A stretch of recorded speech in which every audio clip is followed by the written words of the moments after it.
지금 이 영상, 교회에서는 거의 다루지 않습니다. 40년 넘게 신앙생활 하신 분들도, 신학대학원을 나온 목사님들도 이 주제 앞에서는 딱 두 가지 반응 중 하나를 보입니다. 입을 닫거나 아니면 격렬하게 싸우거나. 오늘 우리가 다룰 건 바로 그겁니다. 전 세계 신학자들이 수백 년째 결론을 내리지 못하고 있는 성경 속 7가지 미스터리. 근데 오해하지 마세요. 이건 믿음을 흔들려는 게 아닙니다. 오히려 반대입니다. 이 질문들을 제대로 들여다볼수록 성경이 얼마나 깊고 정교한 책인지 새삼 놀라게 됩니다. 자, 오늘 우리가 다룰 7가지를 먼저 한눈에 보여드리겠습니다. 첫 번째, 멜기세덱. 족보도 없이 나타난 이 제사장은 대체 누구인가? 아브라함조차 그 앞에 고개를 숙였습니다. 두 번째, 네피림. 노아 홍수 직전에 등장한 이 존재들. 타락한 천사의 후손인가? 아니면 고대 권력자들인가? 성경은 놀랍도록 짧게만 언급합니다. 세 번째, 언약궤의 행방. 하나님의 임재가 머물던 그 상자. 바벨론이 예루살렘을 무너뜨린 뒤 언약궤는 지구상에서 완전히 사라졌습니다. 네 번째, 예수님의 18년 공백. 성경은 예수님의 12살 이후부터 30살에 공생애를 시작하기까지 무려 18년 단 한 줄도 기록하지 않습니다. 다섯 번째, 바울의 천국 체험. 사도 바울은 직접 천국을 다녀왔다고 기록했습니다. 그런데 왜 14년 동안 한마디도 하지 않았을까요? 그리고 왜 그곳에서 본 것을 끝내 말하지 않았을까요? 여섯 번째, 666의 진짜 정체. 할리우드가 악마의 숫자로 써먹는 그 숫자. 성경은 이것을 사람의 수라고 정의합니다. 그게 무슨 뜻일까요? 일곱 번째, 에덴 동산은 어디 있는가? 성경에 지명과 강 이름까지 나옵니다. 그런데 왜 아직도 발견하지 못했을까요? 자, 하나씩 파고들어 봅시다. 멜기세덱. 족보도 없이 나타난 신비의 제사장. 성경은 족보를 굉장히 중요하게 다루는 책입니다. 창세기부터 시작해서 누가 누구를 낳고 누가 누구의 후손인지, 아브라함에서 이삭으로, 이삭에서 야곱으로, 혈통의 사슬은 단 한 세대도 건너뛰지 않습니다. 근데 창세기 14장에 갑자기 한 인물이 등장합니다. 살렘 왕 멜기세덱. 아버지가 누구인지 없습니다. 어머니가 누구인지도 없습니다. 어느 부족 출신인지, 어디서 태어났는지, 심지어 언제 죽었는지도 성경은 단 한 글자도 적지 않습니다. 그가 하는 일은 이렇습니다. 전쟁에서 대승을 거두고 돌아오는 아브라함 앞에 나타나서 떡과 포도주를 내옵니다. 그리고 아브라함을 축복합니다. 여기서 놀라운 장면이 벌어집니다. 아브라함이 전리품의 10분의 1을 멜기세덱에게 바칩니다. 이게 왜 충격적이냐면 아브라함은 믿음의 조상입니다. 이스라엘 민족 전체의 뿌리입니다. 그런 아브라함이 어떤 존재에게 고개를 숙이고 11조를 드렸다는 건 그 존재가 아브라함보다 더 높은 위치에 있다는 뜻입니다. 그런데 히브리서는 여기서 한 발 더 나아갑니다. 히브리서 기자는 멜기세덱을 설명하면서 이렇게 씁니다. 그에게는 시작된 날도 없고 마감되는 순간도 없다. 이건 단순히 족보 기록이 빠졌다는 뜻이 아닙니다. 애초에 시작과 끝이 없다는 겁니다. 자, 그렇다면 신학자들은 이 인물을 어떻게 해석할까요? 가장 보수적인 입장은 이겁니다. 당시 가나안 지역에는 왕이 동시에 제사장 역할을 겸하는 문화가 있었습니다. 고대 근동 문명에서는 흔한 일이었습니다. 멜기세덱은 그런 실존 인물이었을 가능성이 있고, 그의 족보가 기록에서 생략된 건 단순히 기록자의 선택이었을 수도 있다는 겁니다. 이게 가장 드라마틱한 해석입니다. 족보가 없다는 표현, 시작도 끝도 없다는 표현. 이건 인간의 혈통에 속한 존재가 아니라는 뜻이고, 결국 예수 그리스도께서 사람의 형태로 잠시 역사 속에 나타나신 것이라는 주장입니다. 실제로 단서들이 있습니다. 멜기세덱이 가져온 떡과 포도주. 이게 나중에 예수님이 제정하신 성찬식과 정확히 일치합니다. 그가 가진 칭호, 의의 왕, 평강의 왕. 이건 이사야가 메시아를 묘사할 때 쓰는 표현과 동일합니다. 유대 전통 중 일부는 멜기세덱을 천사적 존재로 봅니다. 인간의 역사 속에 하나님의 대리자로 파견된 영적 존재라는 것이죠. 어떤 해석이 맞을까요? 솔직히 말씀드리면 지금 이 순간에도 신학자들은 결론을 내리지 못하고 있습니다. 하지만 히브리서가 이 인물을 꺼낸 이유는 명확합니다. 레위 지파의 제사장 제도, 즉 율법에 의해 세워진 인간 제사장들보다 더 오래되고 더 높은 제사장 직분이 있다는 걸 설명하기 위해서입니다. 그리고 그 자리에 예수 그리스도를 세웁니다. 멜기세덱의 정체가 무엇이었든 그를 통해 드러나는 진리는 분명합니다. 예수 그리스도는 인간이 만든 종교 시스템을 초월하는 영원한 대제사장이라는 것. 그게 성경이 우리에게 전하려는 핵심입니다. 네피림, 대홍수를 부른 존재들의 정체. 창세기 6장. 노아 홍수가 시작되기 직전의 장면입니다. 성경은 이렇게 씁니다. 하나님의 아들들이 사람의 딸들의 아름다움을 보고 자기들이 좋아하는 모든 여자를 아내로 삼았다. 그리고 그 결합으로 태어난 존재들이 등장합니다. 네피림. 성경은 이들을 용사여, 고대로부터 유명한 사람들이라고만 합니다. 딱 그 정도입니다. 그 이후 바로 다음 절에서 하나님이 인간 세상을 보시고 죄악이 너무 관영하다고 판단하셔서 홍수로 심판하십니다. 이 짧은 구절이 수천 년 동안 엄청난 논쟁의 대상이 되어 왔습니다. 가장 먼저 하나님의 아들들이 누구냐는 문제입니다. 고대 유대 문헌, 특히 에녹서에는 이 이야기가 훨씬 상세하게 나옵니다. 감시자라 불리는 천사들이 인간 여성들의 아름다움에 끌려 하늘의 명령을 어기고 지상으로 내려왔다는 것입니다. 이들은 금지된 지식을 인간에게 가르쳤고 그 결과 세상은 폭력과 부패로 가득 찼다는 이야기입니다. 이 해석은 유다서와 베드로 후서에도 영향을 미칩니다. 두 서신 모두 범죄한 천사들을 언급하거든요. 초대교회 이후 많은 신학자들은 위의 해석을 거부했습니다. 천사가 육체를 가진 인간과 결합하여 자손을 낳는다는 게 성경의 전반적인 세계관과 맞지 않는다고 봤기 때문입니다. 그래서 나온 대안적 해석이 이겁니다. 하나님의 아들들은 아담의 셋 계보, 즉 하나님을 섬기는 경건한 집단이고 사람의 딸들은 가인의 계보, 즉 세속에 물든 집단이라는 거죠. 두 집단 사이에 금지된 결혼이 영적 타락을 불러왔다는 해석입니다. 세 번째 해석은 역사적 맥락에 집중합니다. 이집트나 메소포타미아 문명에서 왕들은 자신을 신의 아들이라고 불렀습니다. 그런 권력자들이 힘을 앞세워 여러 여인을 취하고 세력을 확장하면서 사회가 극도로 부패했다는 겁니다. 네피림은 그런 권력 집단의 모습을 상징적으로 표현한 것이라는 주장이죠. 자, 어느 해석이 맞을까요? 솔직하게 말씀드리면 지금 이 순간에도 신학자들 사이에서 이 논쟁은 진행 중입니다. 그러나 한 가지 분명한 것이 있습니다. 이 사건의 결론입니다. 네피림이 누구이든 그들의 등장 직후 하나님은 인간 세상이 돌이킬 수 없이 망가졌다고 판단하셨습니다. 창조의 질서가 근본부터 흔들렸고 그 결과가 홍수 심판이었습니다.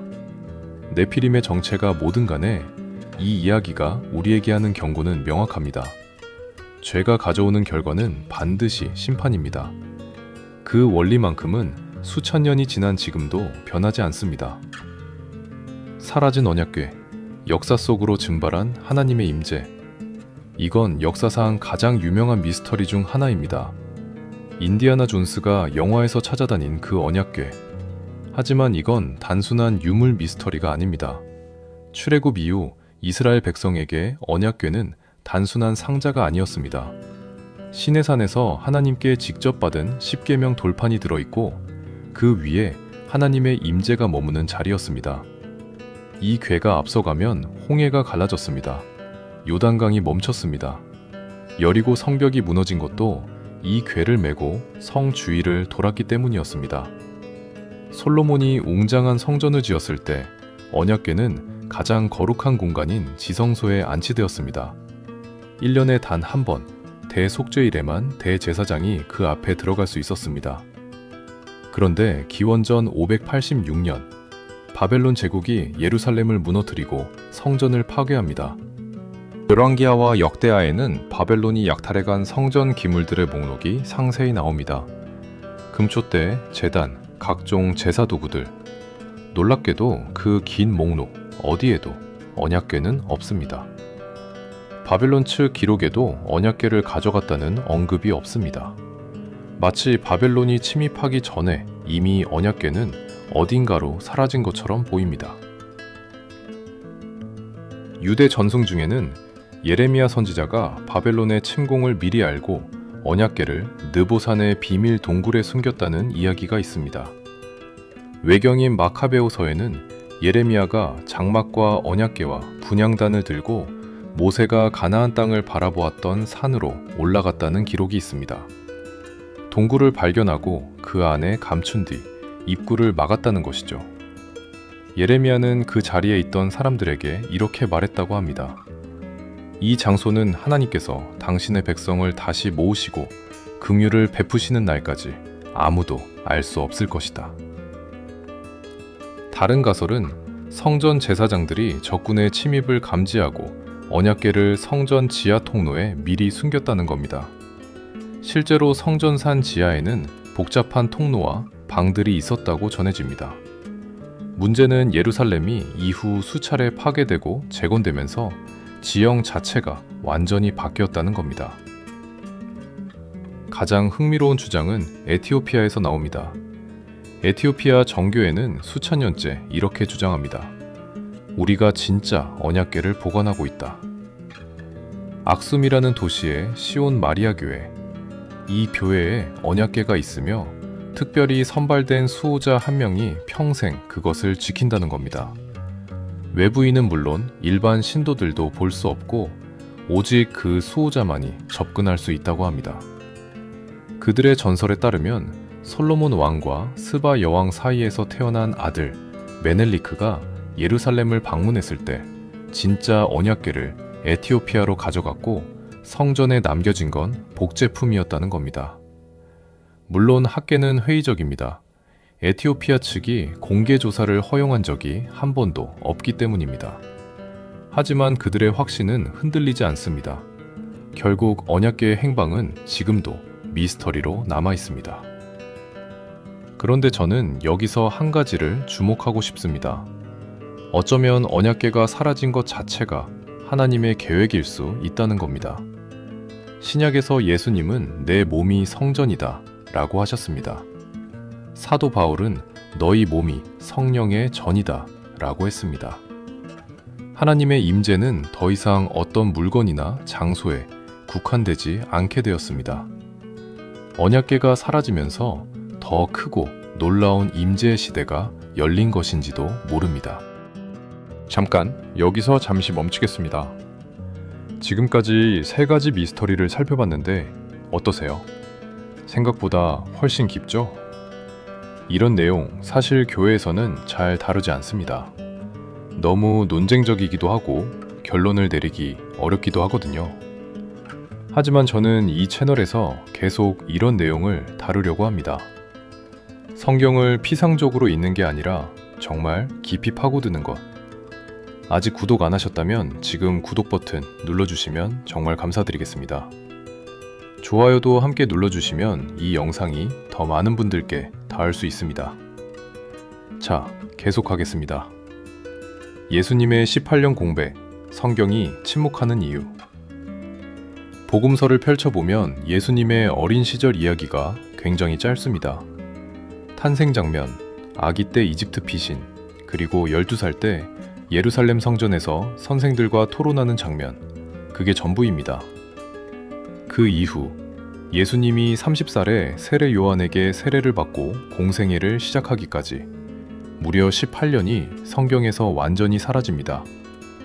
누가복음 2장 52절은 딱 한 줄로 이 기간을 요약합니다. 예수는 지혜와 키가 자라가며 하나님과 사람에게 더욱 사랑스러워 가시더라. 그게 전부입니다. 18년을 단 한 줄로. 이 공백은 수천 년 동안 수많은 상상과 추측을 불러일으켰습니다. 가설 1. 나사렛에서의 평범한 삶. 가장 보수적이고 타당한 견해는 이겁니다.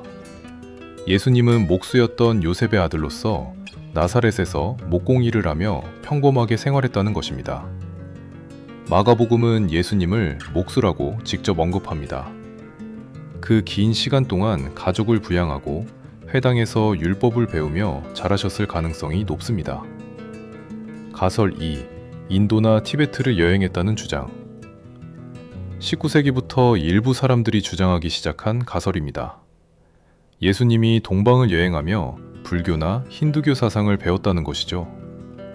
심지어 러시아 출신의 니콜라이 노토비츠라는 작가는 티베트에서 예수님의 기록을 발견했다고 주장하는 책을 쓰기도 했습니다. 하지만 학계에서는 이를 완전히 부정합니다. 역사적 근거가 전혀 없고 노토비츠의 주장은 당시에도 날조임이 밝혀졌습니다. 가설 3. 에세네 공동체와의 연관. 사해 두루마리를 남긴 에세네파와 예수님을 연결하려는 시각도 있습니다.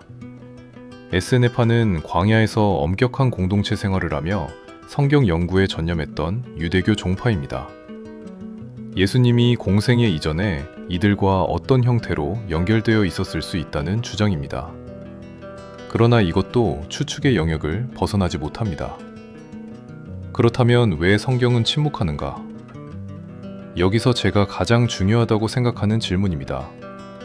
만약 성경 기자들이 예수님의 18년 행적을 상세히 기록했다면 어떻게 됐을까요? 아마도 사람들은 그 행적 하나하나를 그대로 복사하려 했을 겁니다. 예수님이 어떤 직업을 가졌는지, 어떤 경전을 읽었는지, 어떤 스승에게 배웠는지를 따라하려 했겠죠. 그런데 복음서가 집중하는 건 오직 공생의 3년입니다. 예수님의 가르침, 기적, 십자가, 부활. 이것이 메시지의 핵심이기 때문입니다. 성경의 침묵에는 의도가 있습니다. 무엇을 기록할지만큼이나 무엇을 기록하지 않을지도 중요한 선택입니다. 18년의 침묵은 우리에게 이렇게 말하는 것 같습니다. 예수님이 어디서 무엇을 했느냐보다 그분이 누구이시냐에 집중하라. 오 바울의 천국 체험. 말로 할 수 없는 것을 본 사람. 죽음 너머의 세계를 직접 목격한 사람이 있다면 믿으시겠습니까? 그것도 꿈이나 환상이 아니라 실제로 다녀왔다고 주장한 사람이 바로 사도 바울입니다. 고린도후서 12장에서 바울은 이렇게 씁니다. 내가 그리스도 안에 있는 한 사람을 아노니 그는 14년 전에 셋째 하늘에 이끌려간 자라. 그가 몸 안에 있었는지 몸 밖에 있었는지 나는 모르거니와 하나님은 아시느니라. 그리고 그곳에서 들은 것에 대해서는 이렇게만 씁니다. 사람이 가히 이르지 못할 말을 들었으니 인간의 입으로 옮기는 것이 허용되지 않더라. 자, 여기서 궁금증이 생깁니다. 첫 번째 의문. 왜 바울은 자신에 대한 이야기를 3인칭으로 썼을까요? 내가 알고 있는 어떤 사람이라고 표현했지만 문맥을 보면 바울 자신의 이야기임이 분명합니다. 이 표현은 겸손을 나타냅니다. 이런 엄청난 체험을 자신의 자랑거리로 내세우기 싫었던 것입니다. 두 번째 의문. 왜 14년 동안 아무에게도 말하지 않았을까요? 바울은 복음 전파에 인생을 바친 사람입니다. 천국을 직접 보고 왔다면 그것보다 강력한 전도 무기가 어디 있겠습니까? 그런데 14년 동안 입을 닫았습니다. 본문에 답이 있습니다. 하나님께서 그가 교만해지지 않도록 육체의 가시를 주셨다는 겁니다. 바울은 3번이나 이 고통을 제거해달라고 기도했습니다. 그러나 하나님의 대답은 이랬습니다. 내 은혜가 내게 족하도다. 이는 내 능력이 약한 데서 온전하여짐이라. 천국 체험 자체가 목적이 아니었습니다. 그것은 앞으로 감당해야 할 극심한 고난을 버티게 하는 영적 연료였습니다. 실제로 바울은 그 이후 수십 차례 매를 맞고 감옥에 갇히고 돌에 맞아 거의 죽을 뻔한 경험을 반복합니다. 천국의 영광을 직접 본 사람만이 그런 상황에서도 흔들리지 않을 수 있었을 것입니다. 세 번째 의문, 셋째 하늘이란 어디인가? 유대인들의 우주관에서는 이렇게 구분됩니다. 첫째 하늘, 우리가 보는 하늘, 대기권. 둘째 하늘, 별과 행성이 있는 우주 공간. 셋째 하늘, 하나님이 계신 영적 영역. 바울은 물리적 우주를 넘어 하나님의 영역에 도달한 것입니다. 그리고 그곳에서 본 것을 말할 수 없었습니다. 이것이 무엇을 의미할까요? 우리가 상상하는 황금길, 보석으로 장식된 성문 같은 물질적 묘사를 완전히 초월하는 무언가였다는 뜻입니다. 3차원에 갇힌 인간의 언어로는 5차원 이상의 세계를 설명할 방법이 없었던 것이죠. 바울은 이 경험 이후 빌립보서에서 이렇게 고백합니다. 세상을 떠나 그리스도와 함께 있는 것이 훨씬 더 좋다. 죽음이 끝이 아니라 진짜 삶의 시작이라는 것을 그는 직접 확인했던 것입니다. 그리고 우리에게 남긴 교훈은 이것입니다. 영적 체험이 아무리 놀랍더라도 그것을 자랑하거나 과시하는 순간 의미가 퇴색됩니다. 바울처럼 침묵하며 그 경험을 오직 믿음을 지키는 힘으로만 사용할 때 진정한 가치가 나타납니다. 666의 진짜 정체. 악마의 숫자인가? 사람의 숫자인가? 666. 이 세 자리 숫자만큼 공포와 호기심을 동시에 불러일으킨 상징은 드뭅니다. 할리우드 영화의 단골 소재이기도 하고 음모론의 단골 주제이기도 합니다. 근데 원래 성경이 이 숫자에 대해 뭐라고 했는지 아십니까? 요한계시록 13장 18절입니다. 지혜 있는 자는 그 짐승의 수를 세어보라. 그것은 사람의 수니 그의 수는 666이니라. 주목해야 할 단어가 있습니다. 사람의 수. 악마의 수가 아닙니다. 짐승의 수가 아닙니다. 사람의 수입니다. 고대 히브리어와 그리스어는 알파벳 자체가 숫자 기능을 겸했습니다. 각 글자의 숫자 값이 있고 이름의 철자들을 모두 더하면 그 사람을 나타내는 숫자가 나오는 방식입니다. 이것을 게마트리아라고 합니다. 초대교회 시대의 신학자들은 이 방법으로 666의 정체를 찾으려 했습니다. 그리고 가장 유력한 인물이 특정됩니다. 로마 황제 네로. 히브리어로 네로 카이사르를 쓰고 각 글자의 숫자 값을 더하면 정확히 666이 나옵니다. 단순한 우연으로 보기에는 너무 정확한 일치입니다. 네로는 서기 64년 로마 대화제가 발생하자 그 책임을 그리스도인들에게 뒤집어 씌웠습니다. 이후 제국 전역에서 잔혹한 박해가 시작됩니다. 신자들을 십자가에 못 박고 짐승 가죽을 씌워 개들에게 물게 했습니다. 어떤 이들은 타르를 온몸에 바르고 정원의 횃불로 쓰였습니다. 요한계시록이 기록된 때는 바로 이 박해가 절정에 달했던 시기였습니다. 당시 신자들에게 666은 단순한 숫자가 아니었습니다. 지금 이 순간 자신들을 죽이려는 악의 화신을 가리키는 암호였습니다. 공개적으로 황제를 비난하면 즉시 처형당하던 시대였기에 이런 암호적 표현이 필요했던 것입니다. 고대 사본 중 일부는 666 대신 616으로 기록하고 있습니다. 이것도 네로를 가리킵니다. 라틴어로 네로 카이사르를 표기하면 616이 나오거든요. 두 가지 숫자가 서로 다른 언어로 계산하면 같은 사람을 가리킨다는 것. 이것은 네로 해석의 신뢰도를 더욱 높여줍니다. 많은 신학자들은 그렇게 생각하지 않습니다. 성경의 예언은 종종 이중적 성취를 보입니다. 당대에 한 번, 그리고 더 넓은 역사 속에서 다시 한 번.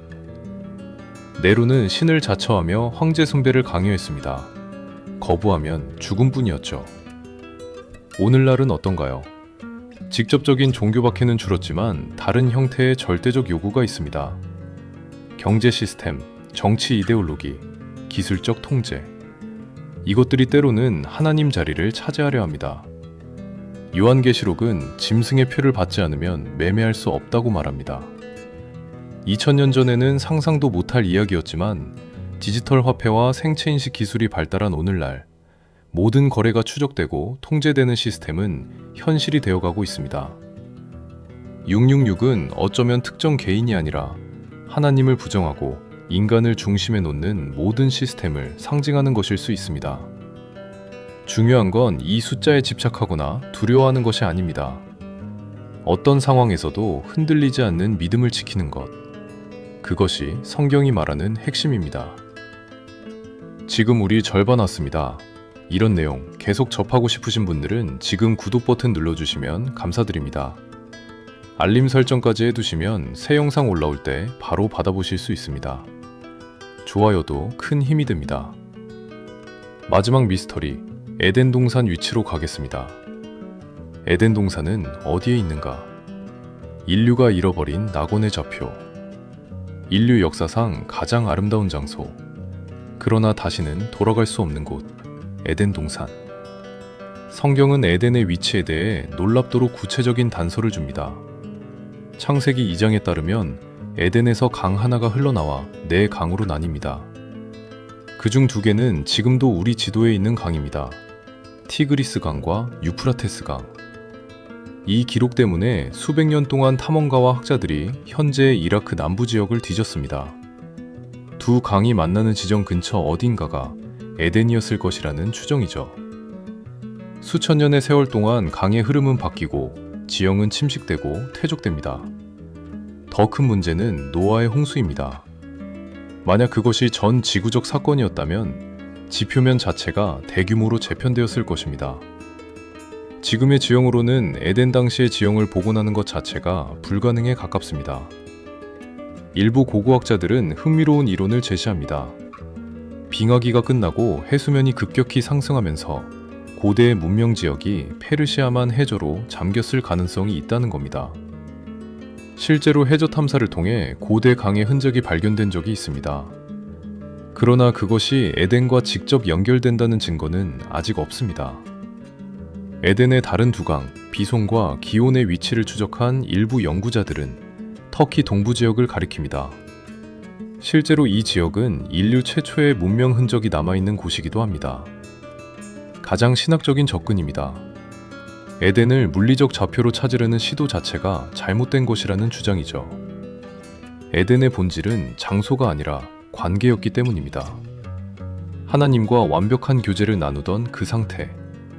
죄가 들어오면서 깨진 것은 단순히 물리적 거주지가 아니라 하나님과의 친밀함이었습니다.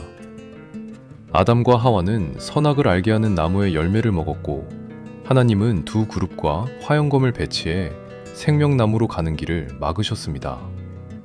그 순간 에덴은 닫혔습니다. 그러나 이야기는 거기서 끝나지 않습니다. 요한계시록 마지막 장에는 새 하늘과 새 땅이 등장합니다. 그곳에는 생명나무가 다시 나타납니다. 하나님이 사람들과 함께 거하십니다. 눈물도 죽음도 고통도 없는 곳. 이것이야말로 에덴의 진정한 회복이 아닐까요?